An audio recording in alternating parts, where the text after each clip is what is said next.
안녕하세요. 대업의 임주성입니다. 10월 31일 파두 리뷰 진행해 보도록 하겠습니다. 자, 어저께 제가 촬영을 못했었는데요. 어제 목 상태가 너무 좋지 못해서 촬영을 못했었습니다. 그 부분 좀 죄송하다 말씀드리고, 다행히도 어저께 주가에 큰 영향은 없었기 때문에 어제 있었던 이슈들 부분이랑 오늘 있었던 이슈 부분들까지 해서 파두와 관련된 소식들 오늘 몇 가지 좀 전달 드리도록 하겠습니다. 그저께 영상에 댓글로 좀 많이 응원해 주시는 댓글 달아주셔서 다시 한번 좀 감사하다 말씀드리고요. 또 여러분들한테 조금이라도 도움이 될 수 있도록 양질의 정보 계속 전달 드릴 수 있도록 하겠습니다.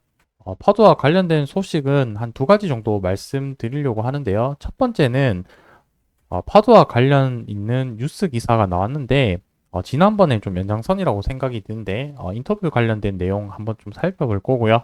그리고 전방 산업과 관련된 내용들 같이 한번 좀 말씀드리도록 하겠습니다. 그리고 두 번째는 저점에 팔고 고점에 사는 이유라고 적어놨는데 최근에 이제 임원들 주식 변동 관련된 내용이 또 공시가 되었죠. 거기와 관련된 부분들이니까 그 부분 좀 참조해서 영상 시청해 주시면 감사하겠습니다. 자, 먼저 관련된 소식부터 하나씩 살펴보고 넘어가도록 하겠습니다. 뉴스 기사는 조선비즈에서 이제 발행된 뉴스 기사고, 파두라는 기업이 좀 소개되어 있는 영상이다라고 보시면 될 것 같습니다.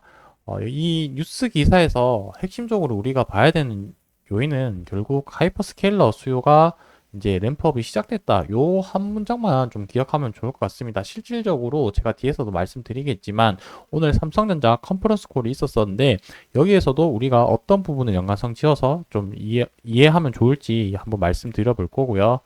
이달만 62억의 SSD 컨트롤러 공급 계약했다라고 언급을 했지만 제가 공시 관련된 부분에서도 계속 말씀을 드렸었죠. 이 물량에 대해서는 지금 계속해서 나오고 있는 공시 같은 경우는 컨트롤러 물량은 초도 물량일 가능성이 높다. 그래서 이 부분들이 테스트를 통과를 하고 나서 본격적으로 양산이 되는 물량, 그러니까 그 수주가 나왔을 때 비로소 의미가 있다라고 봐주시면 좋을 것 같습니다.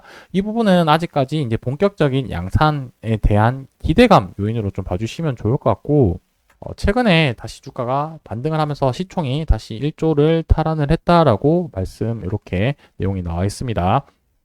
그리고 또 유의미한 부분들은 그동안 시장에서 파두와 SK 하이닉스가 거래가 끊겼다라고 이제 나왔다가 다시 재개가 됐다라는 거는 메타향으로 해서 매출 공급이 되지 않았을까라고 뭐 지난번 영상에도 말씀드렸었고 이 부분이 다시 한번 언급이 되어 있다라고 적혀져 있습니다. 그리고 이제 웨스턴 디지털 쪽과는 좀 의미 있는 부분이 이제 SN861이라는 이 SSD 제품이 블랙엘 이제 서버 솔루션에 들어가는 인증이 획득했다라고 부분의 내용이 가장 좀 중요한 내용이지 않을까라고 생각을 하고 있습니다. 자, 뭐 여기 내용에서는 우리가 여태까지 파도와 관련된 내용들이 다시 한번 정리되어 있었다라고 좀 봐주시면 좋을 것 같고요. 그리고 오늘 삼성전자 컨퍼런스 콜 관련해서 내용이 발표가 되었었는데 뭐 이제 삼성전자 주주 입장이라고 한다면은 HBM에 중심적으로 좀 보면 좋을 것 같지만 우리는 파도를 투자를 하는 입장에서는 어떤 부분을 잘 봐야 되냐면 결국에 SSD 관련된 사업 부분들의 이 내용을 좀 잘 파악하는 게 중요한데 지난번 하이닉스도 그렇고 낸드에서 ESSD 부분에 매출 차지하는 부분들이 SK 하이닉스 같은 경우는 60% 이상 차지한다라고 얘기를 했었고 이번에 삼성전자 실적 발표한 것도 낸드 부분에서 ESSD 관련된 부분들의 매출 비중이 50% 이상 차지했다라고 이렇게 언급을 해줬습니다.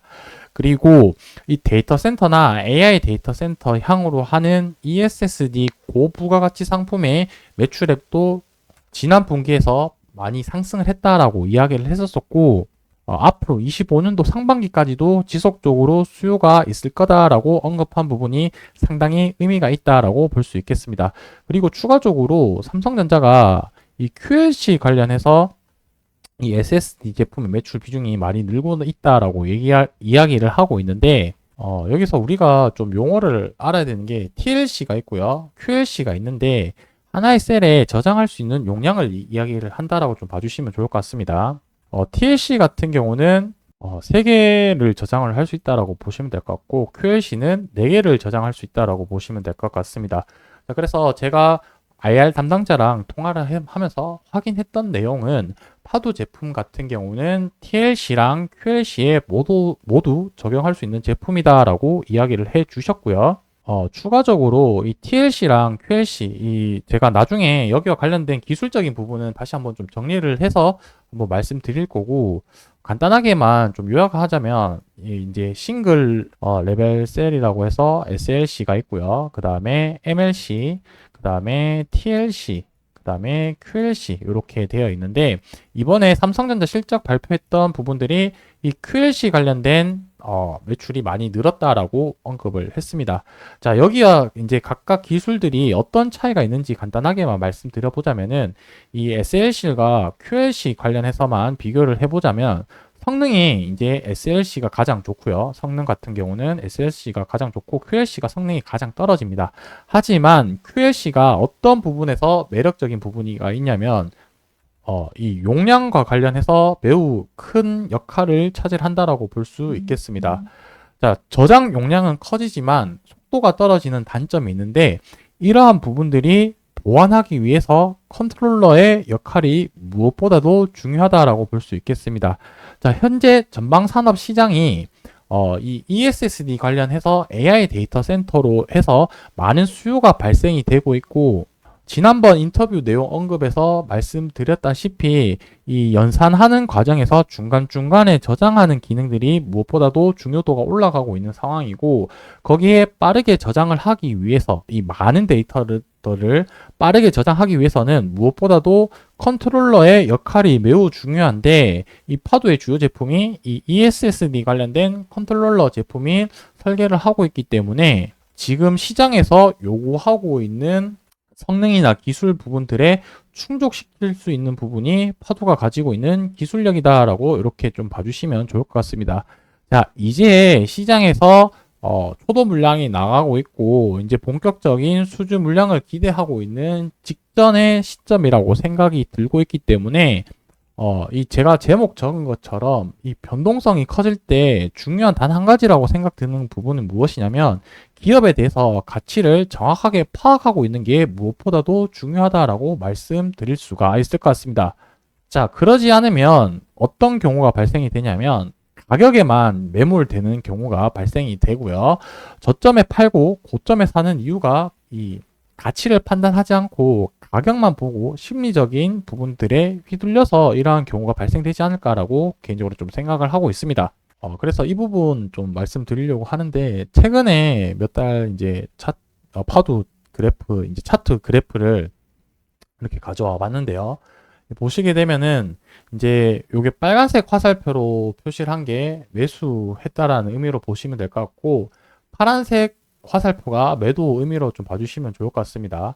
그래서 이제 상대적으로 이제 고점에 사고 저점에서 매도하는 한 번, 두 번 매도를 했고, 그 다음에 이 위에서 매수를 하고, 그 다음에 또 저점에서 매수하는 이런 모습이 나와줬었는데, 이게 무엇이냐면 파도 임원에 대해서 이제 주식 매수 청구권을 행사를 하고 장내 매도했는 이런 일련들의 과정을 이렇게 표시를 했다라고 보시면 될 것 같습니다.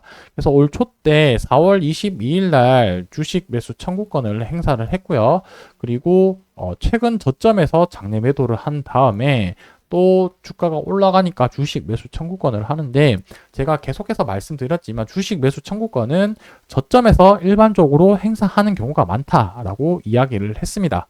근데 이제 이분 같은 경우는 이분을 제외하고 다른 임원분들은 대부분 저점이라고 판단했을 때 주식 매수 청구권을 행사를 했는데, 그 이유 중에 하나는 결국에 세금 문제 때문이라고 보시면 될 것 같고, 아무래도 주가가 조금이라도 상대적으로 낮았을 때 이제 주식 매수 청구권을 행사를 하는 게 세금에 대한 부담률이 적어지기 때문에 임원들이 일반적으로 저점이라고 판단했을 때 주식 매수 청구권을 생각을 한다라고 이렇게 봐주시면 좋을 것 같습니다. 임원의 이제 한 분의 이런 일련들의 과정을 이제 제가 보여드렸는데, 우리가 일반적으로 매도 주식과 관련해서 할 때 이런 식으로 보통 하지 않나라고 저는 좀 생각을 해 봤는데요.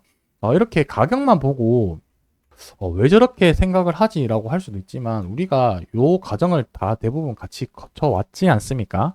요 당시만 하더라도 시장에 대한 악재들 뉴스밖에 나오진 않았습니다. 제가 여기서도 관련해서 계속해서 영상을 말씀드렸던 부분들은 악재가 나왔을 때 정확하게 팩트를 점검을 했었고, 그래서 본연의 기업에 대한 본연의 가치가 훼손됐는지 안 됐는지에 대해서만 계속적으로 말씀을 드렸었습니다. 그렇기 때문에 이러한 변동성을 잘 견뎌내지 않았을까라고 개인적으로 좀 생각을 하고 있고, 또 지금부터도 주가가 또 변동성이 커질 가능성이 높다라고 생각이 드는데, 제가 계속해서 이제 이 전방 산업에 대한 이야기를 하는 것도 결국에 파도라는 기업에 대한 가치를 우리가 잘 판단을 하기 위해서다라고 이렇게 좀 봐주시면 좋을 것 같습니다. 그래서 파도의 기업의 가치가 결국 꺾이는 부분은 언제냐라고 봤을 때는 전방 산업이 이제 분위기가 다시 꺾이느냐 계속해서 좋아지느냐 이 부분이 핵심 포인트라고 생각을 하고 있기 때문에 단기적으로 봤을 때는 이 전방 산업의 동향을 파악하는 게 무엇보다도 중요하다라고 말씀드릴 수가 있을 것 같습니다. 제가 삼성전자 관련해서 계속해서 언급드렸던 부분들은 전방 산업이 매우 좋고 지금 파도와 관련해서 뭐 블랙일 인증이라든지 초도 물량 관련된 부분들이 나오고 있는 상태고 이제 본격적인 수주 물량을 기대를 할 부분이다 요소다라고 말씀을 드렸었는데 그 기간까지 관련된 내용들 제가 지속적으로 영상에서 말씀드리도록 하겠습니다. 오늘 영상 여기서 마무리하고요. 이제 내일이면 이제 월봉도 바뀌는 시점이고 올해가 이제 또 2달밖에 남지 않은 시점인데 이 부분 잘 마무리하셔가지고 여러분들의 투자에도 도움이 되셨으면 좋겠습니다. 오늘 영상 마무리하고 저는 내일 또 인사드리도록 하겠습니다. 감사합니다.